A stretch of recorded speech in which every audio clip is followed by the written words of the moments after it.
Good afternoon, and oh, I guess I jumped in. So, well, we have a relatively bit of a rocky start. However, good afternoon and welcome. You're listening live to Heart, a program which aims to help you understand and to become your loving self. I'm Dr. Mitra Rashidian. I'm a licensed marriage and family therapist and a certified sexologist in full-time private practice in beautiful Encino, California, offering this program along with my wonderful friend, colleague, and best friend, and business partner, Dr. Robert Jaffe, here today at KMET 1490 AM, ABC News Radio, live. We're live.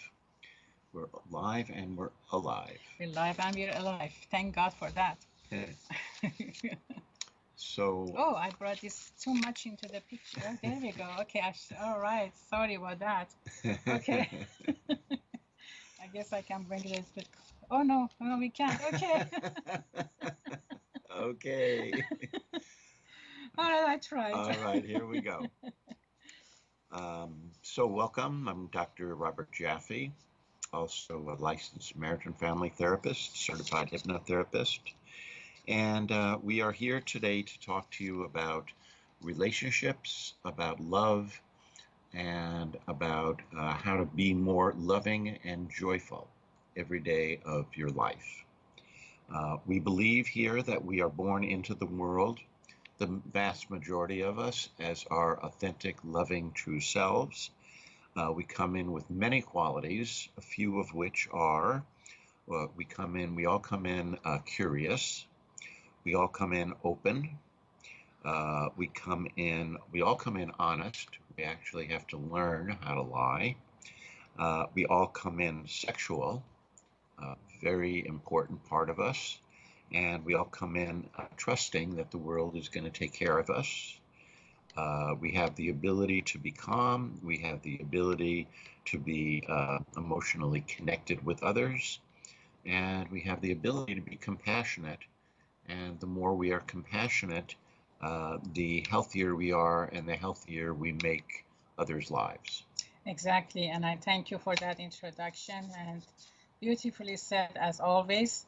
And I'd like to invite you and we like to invite our listeners, our audience, to please call us at 951-922-3522. We're here for you. So please don't be shy to call us and share your questions, your comments, because after all, the more we know about what you want, the better quality of programs we are here to offer you, right? Absolutely. Absolutely. Absolutely. Feedback is important. Feedback is important, and feedback is only going to help us grow better, right? So we know that our Thursday's program is about human sexuality. We do. Right?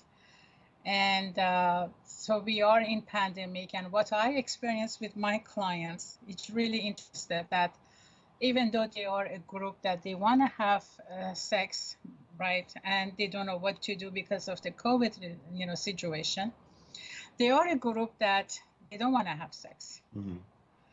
And when we look into their history, we also see that actually they have been always like that. And now they have COVID telling them, be careful about having sex. So they have completely, now they have a solid alibi in their opinion, and they have stopped having sex, right? So I had that in mind about, well, I need to find approaches to help them get over their fear. Also take a look at the deeper issues about their sexual desires and what's going on with that overall, so that the COVID is a surface, issue. So we know that you and I, that there is always deeper issues there, right? Yeah. And I want to also add that that everybody is born with a sex drive. Right. However, not everybody is born with an equal sex drive.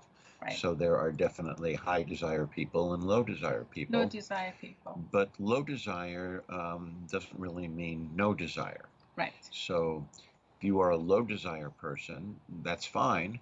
But if you're a low desire person who has said to yourself, or if you're in a relationship, said to your partner, I have no interest in sex, I would urge you to look a little bit deeper to see if that's actually the case, or if you have just become frustrated in your relationship, or frustrated in other ways where you've sort of given up. Right. So that's what I want to say about it. All right. Thank you. So as I have been thinking about this situation and assisting my clients in overcoming the issue, actually today I got, you know how I'm a, journal freak and article freak. Okay. And because of my research, I'm always looking for, new information and new development, and who has published what, right, about sexual health. So I came across this article from the Journal of Sexual Medicine, which was published actually on July 12th of this year, right? And the title of the article is Trends in Sexual Activity and Associations with All-Cause and Cause-Specific Mortality Among U.S. Adults. Now, before I go into this article, I'm not suggesting that those who don't have sex, they're going to face mortality of any kind. However, I found this article very interesting to share that, what's going on. And we think, just because we are living in the Western society, so sex is really out there strongly, as we see it on commercials, as we see it on TV, movies, or people talk about it, right? The reality is that according to this article, it's not like that. And then also for those who are not as active in sexual activities, what could be the penalty? What could be the consequences of that? Right. So would you read that title again? Right. Trends in sexual activity and associations with all-cause and cause-specific mortality among U.S. adults. Boy, that's hard to follow. That's hard to follow. Yeah, it's hard for me to Right. understand that. Right. That the way it's written is very right. difficult. Yeah, but that's how it's written. Yeah, as you can see, quote unquote, Yeah. Journal of Sexual Medicine. Yeah. Right, and published on July 12th. Uh-huh. And it was published by International Society for Sexual Medicine on September 6th. So maybe 4 days ago. Yes. Yeah. So what? Right. So what was the gist of the article? Right. So they are the authors are they say that according to International Society for Sexual Medicine, they say regular sex is more than pleasure. Right. Right. It has positive benefits on general health. Whether it's sex between couples, whether it's solo sex, sex makes life better and longer. Right. And you and I definitely we follow that. Right. We promote healthy sexuality. Right. Not the absence of sex. Right. And then scientists also have found a potential link between sexual activity and mortality risk. So according to this new research, which was published, right, there is a connection between to both all-cause mortality and cancer mortality. So now they're adding a new addition for those who are refusing sex in the long run. Right. So the trend was before that we would say those who are refusing to have sex, they can have cardiovascular, symptoms. Right. Right. Now they're adding cancer to that. Right. So basically, during past research, the findings suggested that having sex can be good for one's health, quality of life, and overall well-being, right? So, but now this new finding is suggesting, there is it's going further. It's going further than that. And saying that it can actually prolong life and cut down on cancer. Exactly, right? So the current study started with between 2005 and 2016. People who participated in this study were a little bit over 15,000 participants, which is very substantial, right? The age of the people who participated were between 20 to 59. And then the study was done in the duration of one year, right. 12 months, right? And then, so here's what they found, and this is very interesting. Most of participants had sex from 2 to 11 times a year. 2 to 11 times a year. That's very significant. Okay. Well, 2 to most 11. Most of them had sex between 2 to 11 times per year. Most of the participants in this particular study, they were looking for people who didn't have sex very much. Right. No, they were looking to see the frequency of people having sex. Well, and then how did they select the population? No, see, the population is done randomly. They introduce the research and people participate, right? I understand, but I'm wondering, in other words, I don't know that means that the average person only has sex that much. Among those participants. Exactly, and why are those participants volunteering, I think, is significant. Well, I don't have access to that data. Right. But I'm just going over their results. These are people who don't have sex very much. Right. Yeah. So among the 15,000 people, it showed that they had sex 2 to 11 times a year. So that means less than once a month. Right. Right. Mm-hmm. And then 52 to 103 people, right, they had more sex, right? 7% had sex one time or less. 14% said that they had more sex, but overall what they realized that between male and female this rate was similar. Mm-hmm. Right, so it wasn't to say that men had more sex than women or women had more sex than men. No, It was interesting to see that the level of desire was the same, right?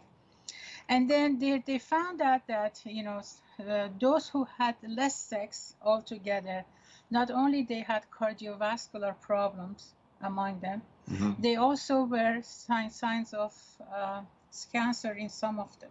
Mm-hmm. And this is how they got to this result, right? And then, among my own clients also, for those that across my 20 years, right, especially when I was working at one of the healthcare centers, majority of them had cardiovascular problem. And among them, very seldom, most of them had sex. I was doing the psychotherapy for this group of people at one of the county centers, and they were all diagnosed with cardiovascular problem. And then sex among them was very much limited. Like there was also like close to zero desire to have sex. 30 seconds. Okay. Right. So I know that this is, deep, this is new information, and we just got the note that our commercial is coming up. So we look forward to talk to you about this more after our commercial break. We'll see you soon. See you soon. Bye-bye. You to join my addiction recovery seminar every Friday from 9 to 10 a.m. See you there.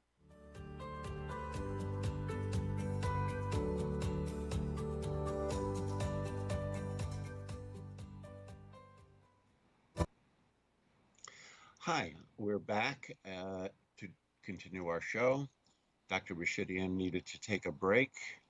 I'm hearing a little echo, but I'm hoping that it's going to go away. There, that's better. Anyway, so we were talking about a study that she did, and she's the one who found the study and was talking about the study.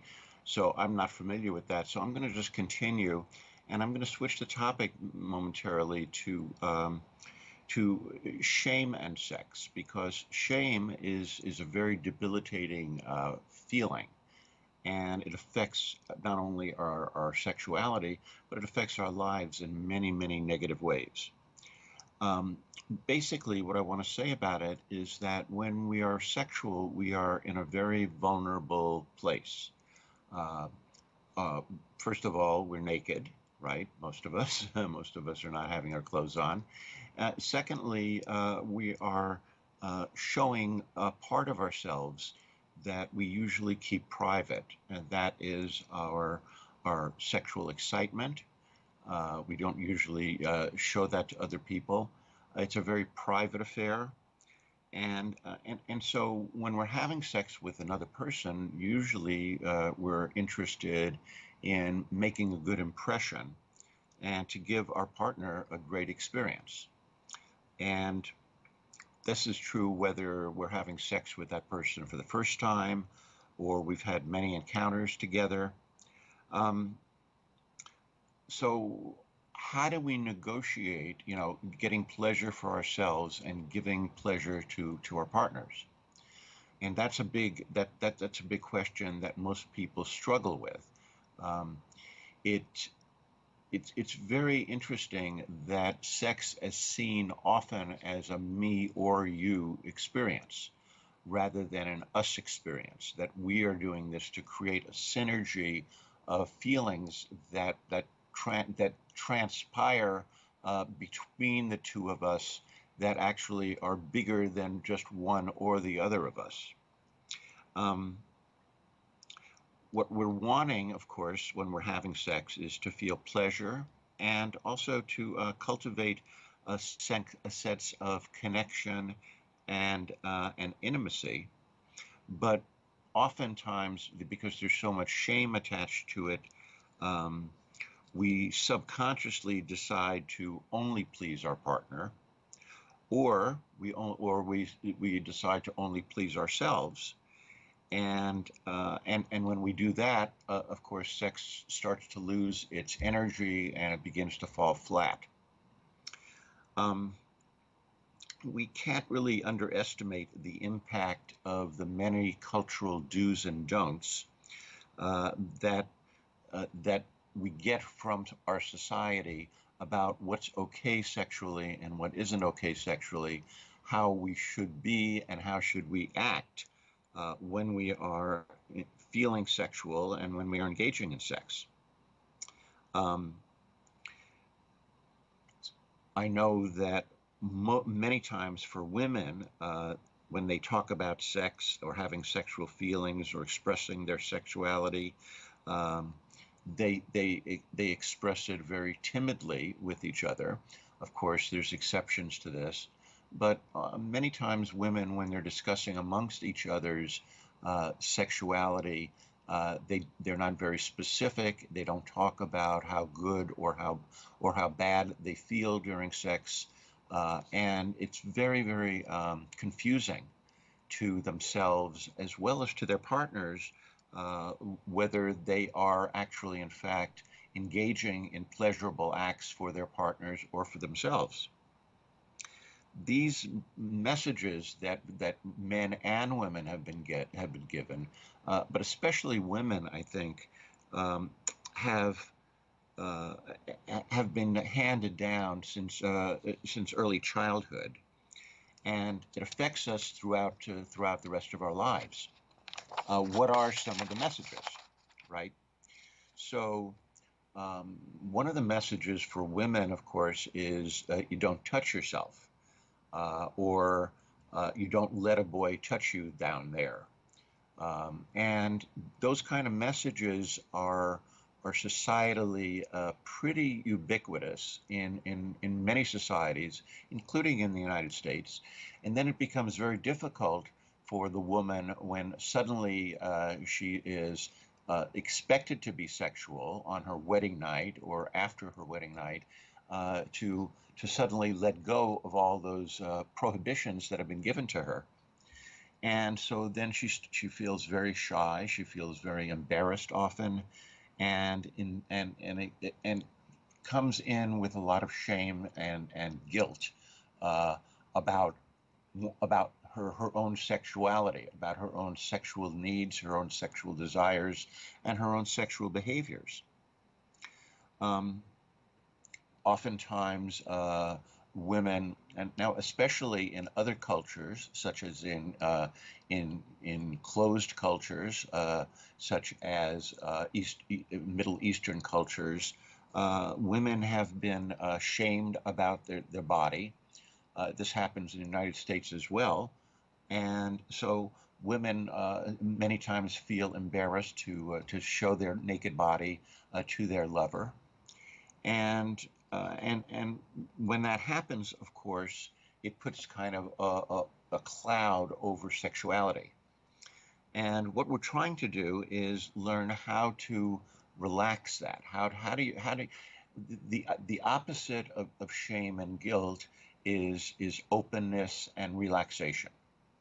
So if you're carrying shame and guilt within you, and you're not going to be open and relaxed, the sex act is going to generally be very mechanical, and there's not going to be a lot of passion involved. So passion comes from being comfortable with your sexual self, with your sexual feelings, and with your body. And it's important to recognize that if you're not, it's not like a life sentence. There are ways to help you to become more comfortable and easier about your sexual feelings, and about exchanging those feelings and those desires with your partner. Um, I know that a lot of female patients that I've dealt with over the many years have talked about their not feeling comfortable with their genitals, not feeling comfortable with their breasts or their breast size. Um, and when, of course, when that happens, then they look and they are coming up with excuses to not reveal themselves to their partners, or to wear a revealing bathing suit, or to be openly sexual in any way, because the belief is that women are not supposed to be openly sexual. Women are supposed to be the ones who say no, that's far enough. Women are tasked with that. And since that is given the message since early childhood, um, women often feel like they don't know whether they want to engage in sexual activity with someone else or not, because they're having mixed feelings about it. And part of the mixed feelings, of course, has to do with the early childhood programming. Um, one of the keys to this is what I'm going to call learning to be sexually assertive. And I'm going to say that would be a good goal for both men and women. There's a difference between being sexually assertive and being sexually aggressive. And sexually aggressive means that you're wanting sex with the other person, and you're going to move toward them in a sexual way, and that and regardless of whether the other person appears to be open and receptive to that, or whether the person prefers that you not do it. So the difference between aggression and assertion is that with aggression, we're not really caring about the other person's feelings about what they want. We're only concerned with what we want. And with assertiveness, we're stating what we want, but we're also open to hearing what the other person wants and needs and wishes for. Um, Many times, even married couples have difficulty sharing their sexual fantasies. And um, that has to do with how open you feel, number one, with your own sexuality, and how safe your partner makes it for you when you're being sexual with him or her. When I say safe, what I'm talking about is the person going to be critical? Is the person going to be finding amusement in the fact that you're uncomfortable? Is the person going to be understanding of your difficulty and want to help you through it, or are they going to try to shame you into feeling differently? And that's what I'm talking about when I talk about being safe. When we try to shame somebody into feeling differently, of course, we're not acting in their best interest. We're using them as a way of trying to manipulate them into giving us what we want. And that happens a lot in relationships and is more a male characteristic in general than a female characteristic. So, um, wanting to have sex with our partner involves being sensitive to how uh, how open or how inhibited we feel, as well as how open or inhibited our partners feel. How much can we identify with what we feel sexually? Um, if the partner says that they're uncomfortable with a certain sexual act, can we accept that? Or can we say, now, listen, maybe you had some negative experiences with that. Are you open to experimenting and seeing how it goes? That's being assertive, and that's asking for something assertively. But that certainly is not pushing the other person into something. How much do we know about our own sexual self? That's the question that we first have to ask ourselves. What are we comfortable with revealing? And why are we comfortable with revealing that and not other things? So it's important to recognize that you can have conversations with your partner about what feels okay to discuss in order to see where the other person is in terms of how comfortable they are with their own sexual feelings and with their own sexual behaviors. If a person, for example, has been traumatized in some way having to do with their sexuality, uh, that trauma is generally going to inform the nature and quality of their sexual desire and their sexual acts with a new partner.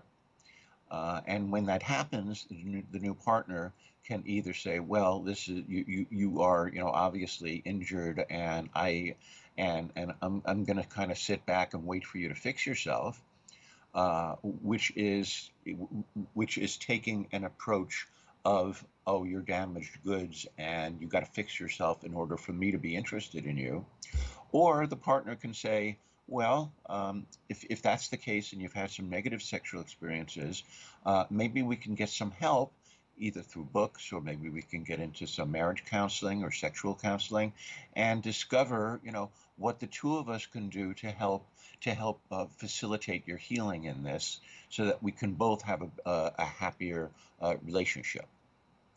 How we deal with the issue is even more important than the fact that we have the issue.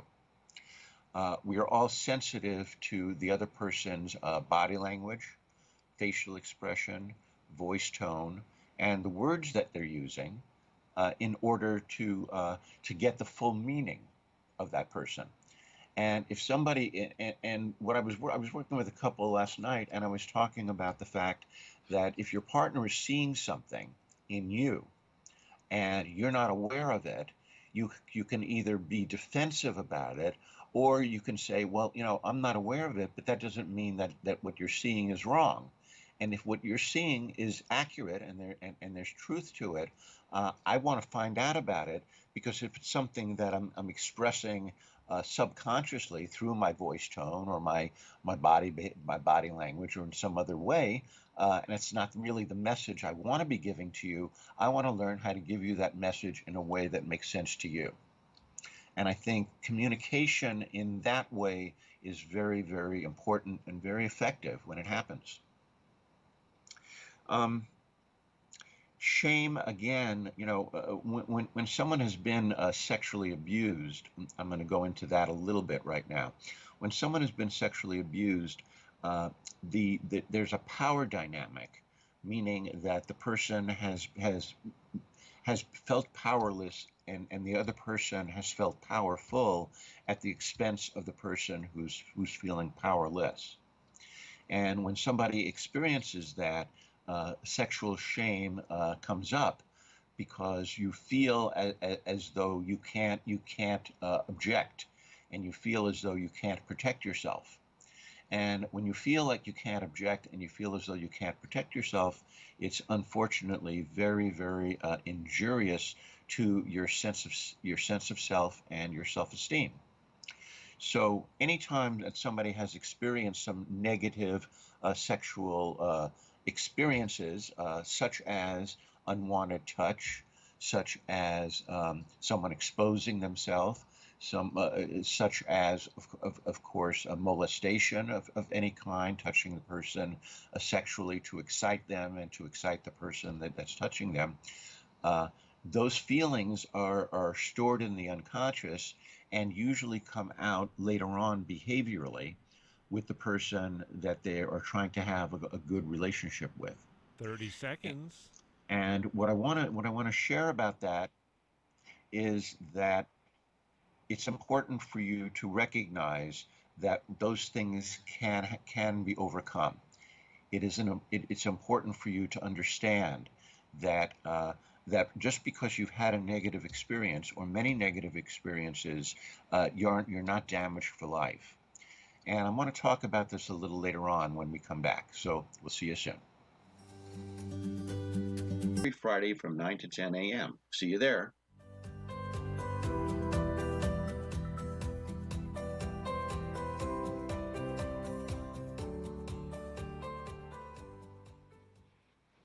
So welcome back from our commercial break. I'm Dr. Robert Jaffe.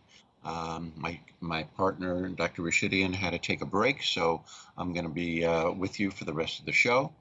And we're inviting you to call us. Our number is 951-922-3532.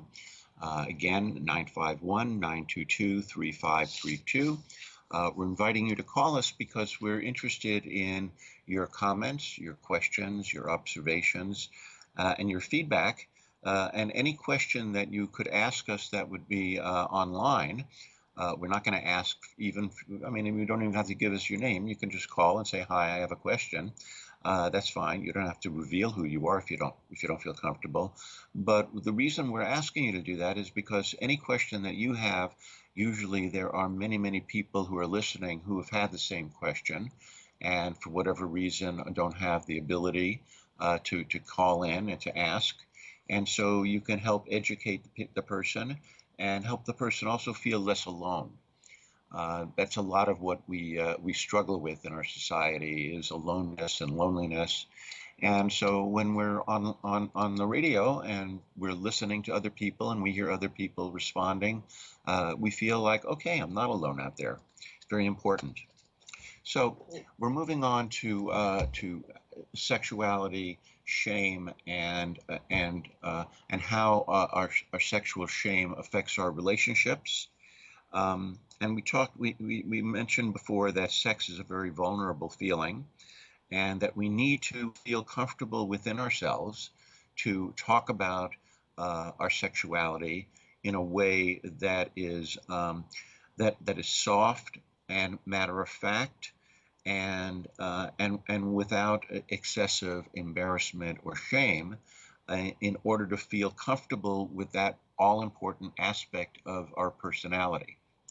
When we get online and we start with the show, we talk about our authentic true selves when we come into the world. And one of the qualities that we have many qualities, but one of the qualities that we have is we are sexual beings. What we just learned recently in a course that Dr. Mitra and I took together was that we actually are sexual at birth, and they have been able to record that that baby boys can get erections actually in utero, which is something I didn't know before, and that they've measured baby girls being able to lubricate as early as 3 days old, and perhaps even sooner. So our sexuality is so much a part of who we are, and yet there's so much secrecy and shame attached to it. I think in part because it is such a vulnerable part of us. You know, when we are sexual, we are very expressive and we are out there and we are open.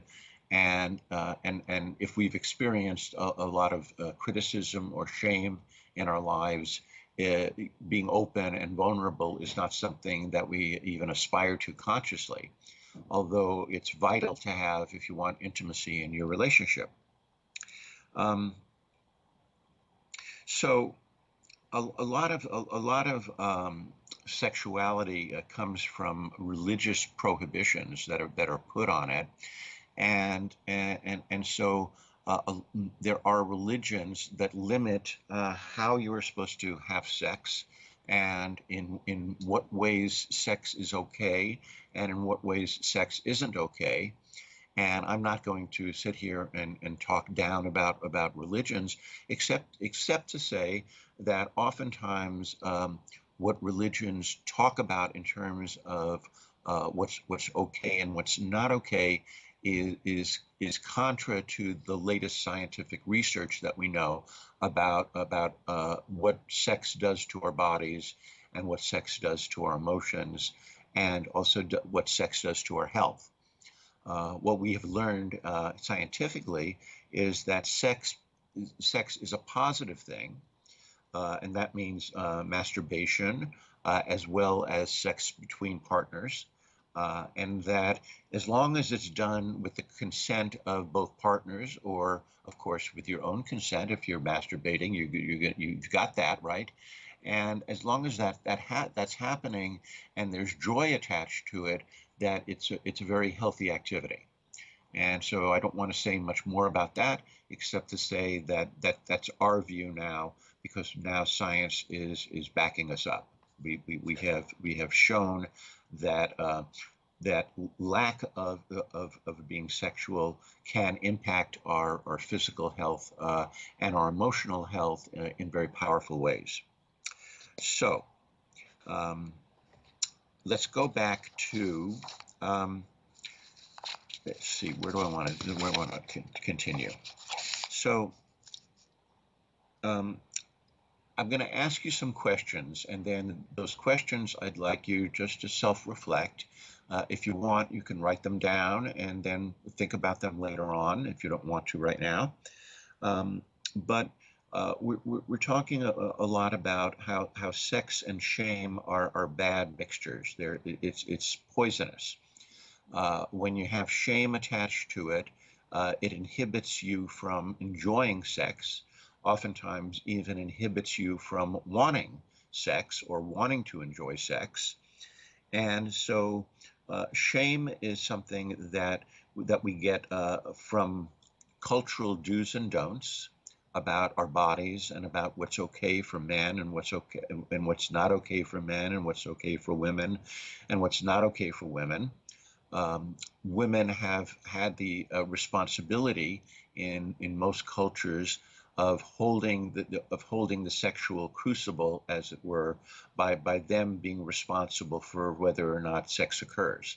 Of course, that's not including if the man is doing it against the woman's will. I'm talking about willing partners, that the woman is still charged, I think, mostly with the responsibility, and that's because the woman, bears the responsibility of pregnancy, and so she is quote charged with the idea that if she has sex and it's unprotected, she might get pregnant, and then she has to either have the child or not have the child, each of which can be problematic in her situation.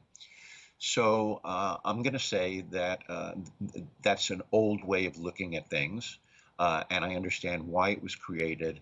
But today, now that there is many ways of using a contraception, um, that that contraception needs to be both people's responsibility, and that if the man is intending to have sex with the woman, he has to be just as aware that he needs to use some sort of contraception, or some sort of contraception is being used in order to prevent pregnancy, if that is the desired result. So it's not just the woman's responsibility.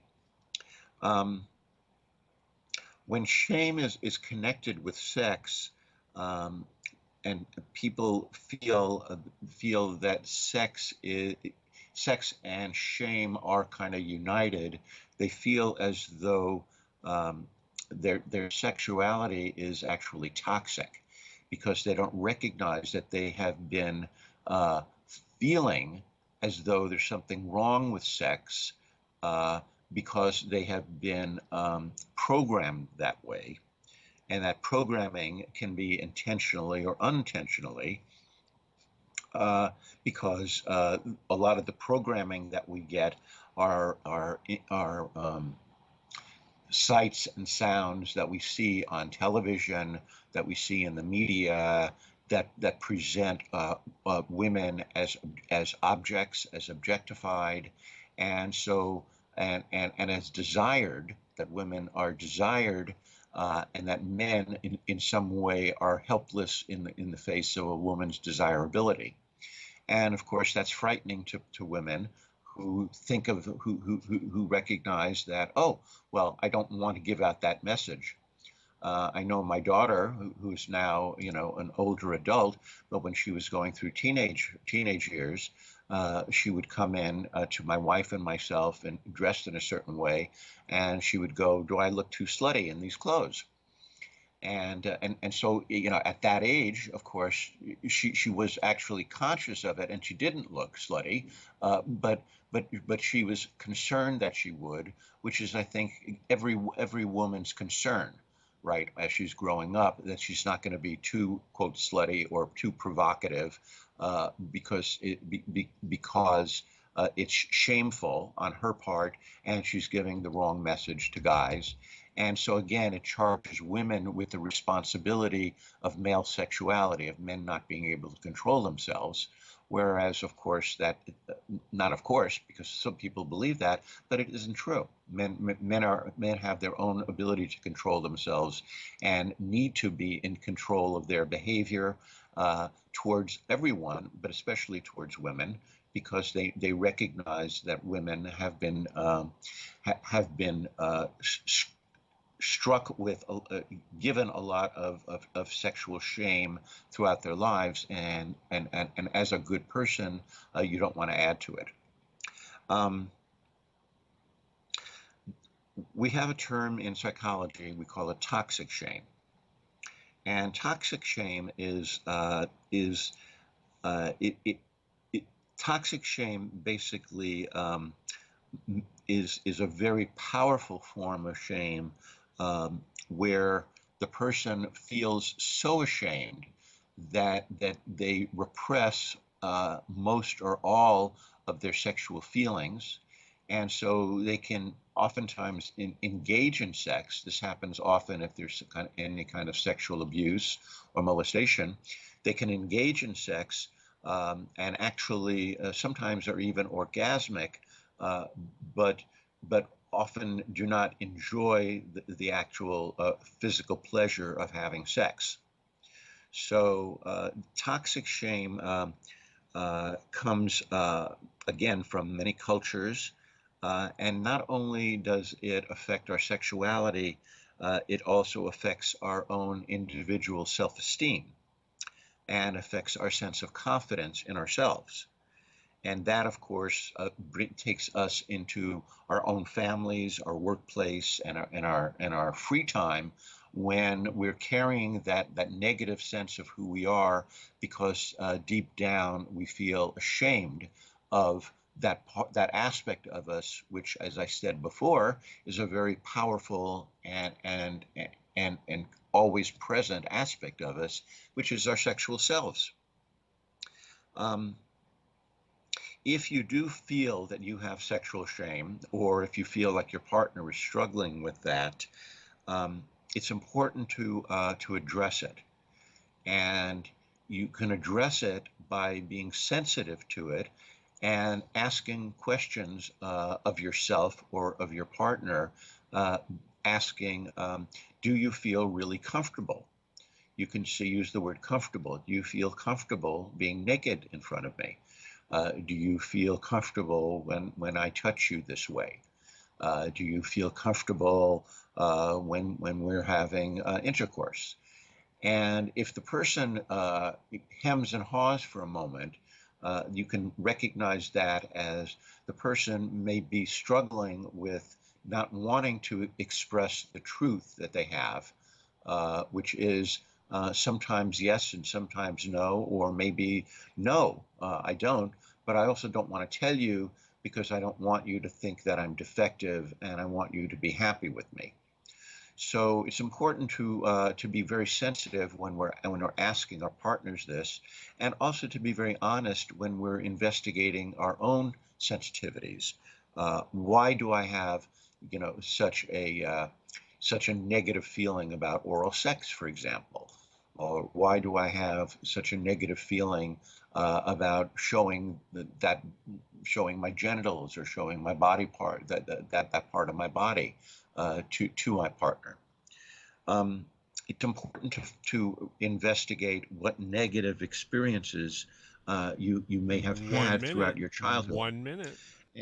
And those negative experiences aren't just behaviors. Those negative experiences can be attitudes that were given to you, or words that were given to you that takes you out of the idea that you are normal. And those negative experiences can be very injurious, and it's important to recognize those so that they can be acknowledged and worked on. 30 seconds. We're just about out of time. I want to thank you all for listening. I'm so happy that you're here, and I want to invite you to come to our show tomorrow morning.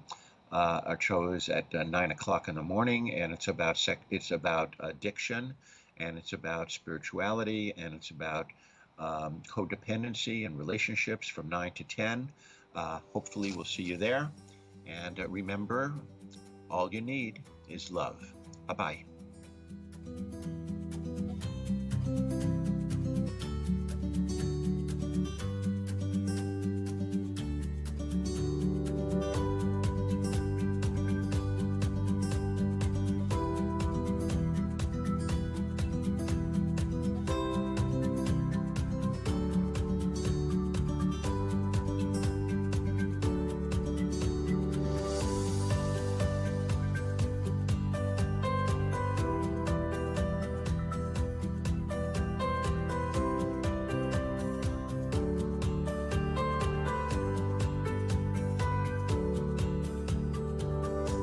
Serving the Inland Empire and desert communities.